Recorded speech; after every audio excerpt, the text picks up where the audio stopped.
Taiwan produces chips that power everything from smartphones to missiles. A war would cut that supply chain, hitting Apple, Tesla, and global defense contractors all at once. The global economy could lose $2.5 trillion or more in the first year of conflict. Markets would crash, inflation would spike, millions of jobs could vanish. And then there's the unthinkable nuclear escalation. China has about 500 nuclear warheads, and while it maintains a no first-use policy, war always creates uncertainty. The US has over 5,000 nuclear weapons. If either side feels it's losing, or if command structures break down, the conflict could go nuclear. So how likely is all of this? Some analysts believe China will wait until after 2027 when it completes key military modernization goals. We're seeing more antagonism from Beijing against the current Taiwan president, William Lai. And there's a lot more suspicion that William Lai will do more to push for Taiwan independence.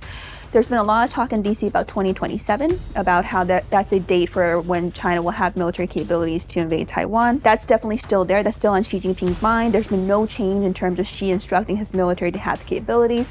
But I think what worries my team also about 2027 is end of 2027 is also the election for William Lai as he goes into his second term. So China is worried that Lai will be much more provocative in 2027. Others say the window is closing fast, especially with rising nationalism, domestic pressures in China, and increasing Western support for Taiwan. China really is singularly focused on this issue. You know, if you look over the past 15 years, China has been methodical about cracking down on Tibet and then Xinjiang, expanding its core interests to South China Sea, which is of course the line of communications into Taiwan, and then cracking down on Hong Kong. So it's very clear that Beijing, over two administrations, not just Xi Jinping, intends to consolidate power over Greater China. And obviously Xi Jinping has made it very clear, first of all, he's not leaving anytime soon, and second of all, he doesn't think that the Taiwan issue, quote unquote, should be passed down to the next generation of leaders.